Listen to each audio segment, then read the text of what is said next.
Last lecture में हमने बात की बोस आइंस्टाइन गैस और बोस आइंस्टाइन गैस के अंदर डीजनरेसी की।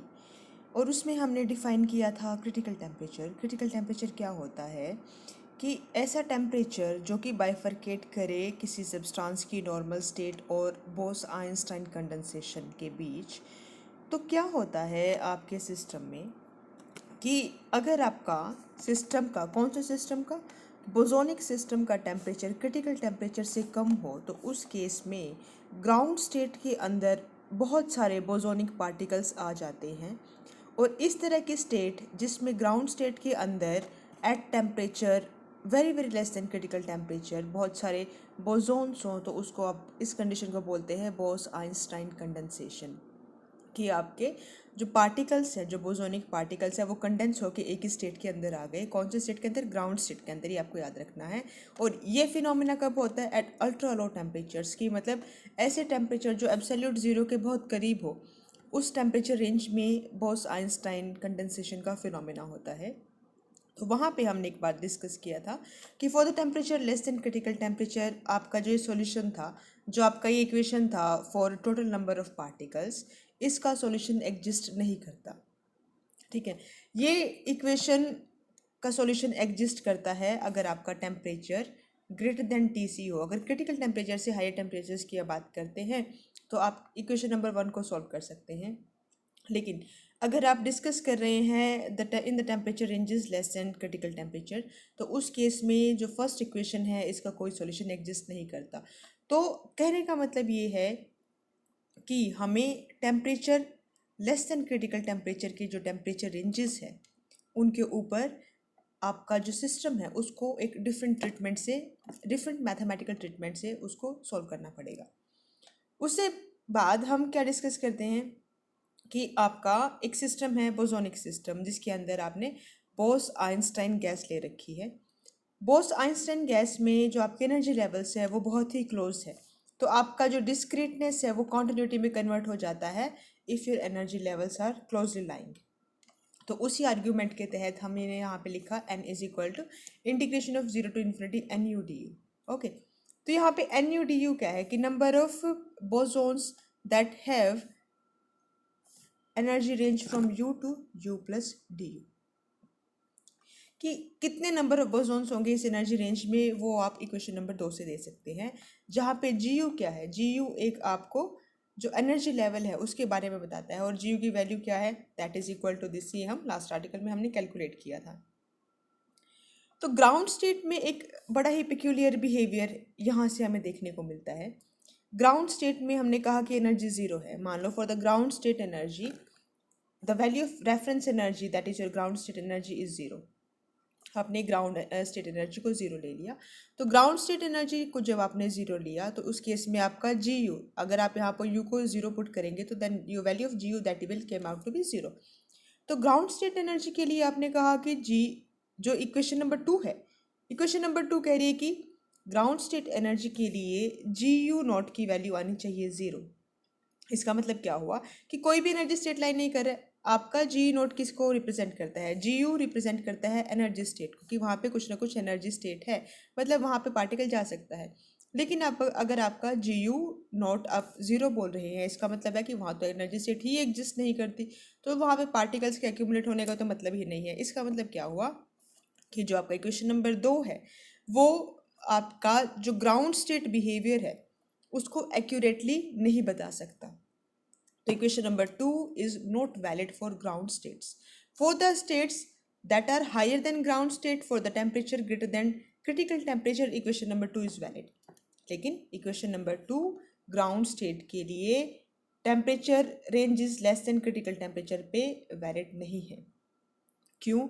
क्योंकि ग्राउंड स्टेट एक बहुत ही इम्पॉर्टेंट स्टेट है अल्ट्रा लो टेम्परेचर्स में। और अगर आपका ये फॉर्मूला इक्वेशन नंबर 2 का फॉर्मूला अगर यही कह रहा है कि ग्राउंड स्टेट तो एग्जिस्ट ही नहीं कर रही है उस टेम्परेचर रेंजेस में, तो इसका मतलब है कि इस फॉर्मूला में कुछ ना कुछ गड़बड़ है उस स्टेट के लिए। तो अब हमें ग्राउंड स्टेट को सेपरेटली ट्रीट करना पड़ेगा। तो ग्राउंड स्टेट को हमने अलग से ट्रीट कैसे किया कि this is the most probable distribution for Bose Einstein gas, ये आपको पता है। तो ग्राउंड स्टेट के लिए आपका एनर्जी आपने ले रखा है ज़ीरो। तो this term E raise power alpha plus beta you, तो इसमें जो सेकंड वाला पार्ट है, क्योंकि ग्राउंड स्टेट की आपने बात करी, वहाँ पे एनर्जी है ज़ीरो, तो आपने इसको ज़ीरो पुट कर दिया। और जी क्या है, जी की वैल्यू वन है क्योंकि वो एक स्टेट है, तो that means your g is equal to one. तो यहाँ से आपने ग्राउंड स्टेट के लिए एक अलग सा एन आई निकाला। उस एन आई की वैल्यू क्या है, जो आपका n i for ground state, जो कि आप अब एन नोट से रिप्रेजेंट करोगे, n naught for the ground state is one by e raise power alpha minus one. तो टोटल नंबर ऑफ पार्टिकल क्या हुए डिजनरेट केस के लिए, टोटल नंबर ऑफ पार्टिकल हुए कि एक तो ग्राउंड स्टेट में पार्टिकल, अब आपने इससे अलग क्यों लिखा है ग्राउंड स्टेट को, क्योंकि जो सेकंड वाला इक्वेशन है ना, जो सेकंड वाला पार्ट है वो ग्राउंड स्टेट को नहीं डिफाइन कर पा रहा है, ये अभी हमने ऊपर डिस्कस किया, तो इसलिए आपने ग्राउंड स्टेट को इससे अलग रखा।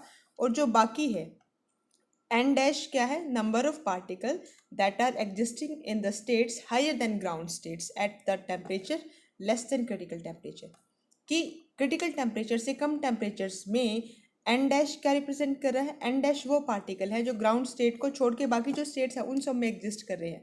एन नोट क्या है कि इस टेम्परेचर रेंजेस में ग्राउंड स्टेट में कितने पार्टिकल हैं, that is your n naught. तो एन डैश क्या है, एन डैश आपने जो ये इंटीग्रल है इसको सॉल्व करना है बेसिकली, तो इसको हम लास्ट टू लास्ट आर्टिकल में सॉल्व करके आए हैं, जो आपने बोस आइंस्टाइन गैस का आर्टिकल डिस्कस किया है उसमें बेस आपने इस इंटीग्रल को सॉल्व किया है, तो वहाँ से आप इसको रिजल्ट उठा सकते हैं और you can solve it here as well.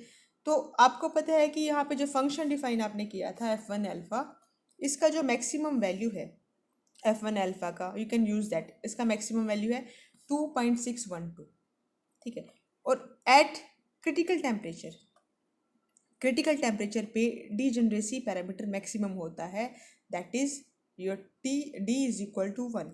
तो इस केस में एन की वैल्यू आ जाएगी for the critical temperature, n is equal to this term, तो क्रिटिकल टेम्परेचर पे क्योंकि अल्फा ज़ीरो है, डी इक्वल टू वन है, तो ये पैरामीटर आप एन में पुट करें, तो जब आपने अल्फा को ज़ीरो पुट किया तो एफ वन ज़ीरो हुआ, एफ वन ज़ीरो की वैल्यू आपको ऑलरेडी पता है क्या है 2.612, तो यहाँ से आप इसको सोल्व करके निकाल सकते हैं। तो यहाँ से आपका जब अल्फ़ा इक्वल टू ज़ीरो है उस केस में आपने कहा कि when your t is equal to t c, critical temperature पे अल्फ़ा ज़ीरो होता है, डी वन होता है, ये कंडीशन आपने एन में लगानी है और आपके पास ये इक्वेशन आ जाएगी, ठीक है।